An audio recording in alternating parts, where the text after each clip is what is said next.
بسم اللہ الرحمن الرحیم۔ تمام ناظرین کو اسلامک نالج چینل محمد نیر اعظم میں دل کی گہرائیوں سے خوش آمدید اور محبتوں بھرا سلام عرض ہے۔ میں امید کرتا ہوں کہ آپ تمام دوست خیر و عافیت سے ہوں گے۔ حضرت یوسف علیہ السلام کا واقعہ دوسرا حصہ پارٹ 2 آپ کے پیش خدمت ہے۔ یوسف علیہ السلام کنویں کی اتھاہ گہرائیوں کی نظر ہو گئے۔ کنویں میں تاریکی چھائی ہوئی تھی اور باہر کی دنیا کی کوئی آواز کانوں تک نہیں پہنچ رہی تھی۔ ایک ہو کا عالم تھا۔ ایک بے گناہ نوجوان تاریکیوں اور ظلمتوں میں گھر چکا تھا۔ وہ ایک مشکل امتحان سے گزر رہا تھا۔ فطرت کا دستور ہے کہ برگزیدوں کو سخت آزمائش کی بھٹی میں ڈال کر اس کے کھرے اور کھوٹے پن کو آزمایا جاتا ہے۔ یوسف علیہ السلام بھی اللہ تعالیٰ کے برگزیدہ بندے تھے، اس لیے انہیں آزمایا جا رہا تھا۔ اس امتحان اور آزمائش کے پیچھے یہ مقصد کار فرما ہوتا ہے کہ اللہ تعالیٰ کے نبی اپنے مناصب جلیلہ کو بحسن و خوبی سر انجام دے سکیں اور نبوت کے بارے امانت کو اٹھانے کے قابل ہو جائیں۔ اس سے زیادہ ہلاکت خیز، درد انگیز اور حوصلہ شکن آزمائش کا تو تصور بھی نہیں کیا جا سکتا۔ پھر اگر یہ آزمائش کسی جہان دیدہ اور تجربہ کار شخص پر آتی تو شاید اتنی بڑی اور اتنی شدید محسوس نہ ہوتی، لیکن یوسف تو ابھی بچہ تھا، اس کی تو ابھی مسیں بھی نہ بھیگی تھیں۔ وہ زندگی کے نشیب و فراز سے بالکل ناواقف ایک سادہ لوح بچہ تھا، اور اس معصوم نے کوئی جرم بھی تو نہیں کیا تھا۔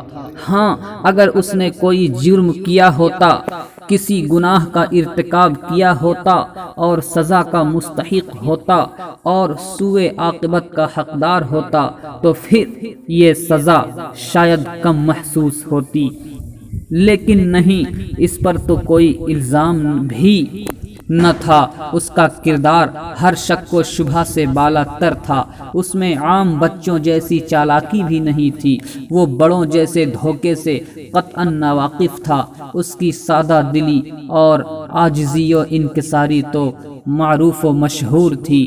کوئی غیر ہوتے اپنے بھائیوں کے علاوہ کسی دشمن کے ہاتھوں کنویں میں پھینکے جاتے تو پھر بھی دل اس مصیبت کو برداشت کر لیتا اور وہ کلیجہ تھام کر بھی آہ و فغاں نہ کرتا، لیکن افسوس یہ تیرا تو اپنے بھائیوں کے ہاتھوں سینے میں پیوست ہوا تھا، یہ تیر تو اپنے بھائیوں کے ہاتھوں سینے میں پیوست ہوا تھا۔ اس حال تک تو انہیں یعقوب کے بیٹوں نے پہنچایا تھا۔ یوسف علیہ السلام کنویں کی گہرائیوں میں ادھر ادھر نظر گھماتے ہیں، لیکن ہر طرف تاریکی ہی تاریکی ہے۔ نظر پڑتی ہے تو پانی پر جس میں اپنی حالت زار اور غم کا سایہ دکھائی دیتا ہے۔ وہ گردن اٹھا کر اوپر دیکھتے ہیں، لیکن گمبھیر اندھیرا ہے اور کوئی شے نظر نہیں آتی۔ ان کے دل پر کیا گزری ہوگی، انہوں نے کیا سوچا ہوگا؟ شاید انہوں نے اپنے والد گرامی کو یاد کیا ہوگا۔ اس سے ان کی نظروں کے سامنے یعقوب علیہ السلام کا ہنستا مسکراتا چہرہ مبارک پھر گیا ہوگا، جس کی زیارت سے وہ صبح و شام شاد کام ہوتے تھے۔ اس تصور سے ان کی سماعتوں سے والد گرامی کی رس بھری آواز ٹکرا گئی ہوگی، جسے وہ بچپن سے سن رہے تھے۔ انہیں باپ کی چاہت، بنیامین کی معصومیت یاد آئی ہوگی۔ ذرا تصور کریں، ایسے میں اس معصوم کے دل پر کیا گزری ہوگی؟ کیا دل پر غم و اندوہ کے پہاڑ نہ ٹوٹے ہوں گے؟ بلکہ ہو سکتا ہے کہ ان کو تاریکی نے خوف زدہ کر دیا ہو، کنویں کی تنگ دیواروں نے انہیں وحشت میں مبتلا کر دیا ہو، انہوں نے سورج کے طلوع ہونے، چاند کی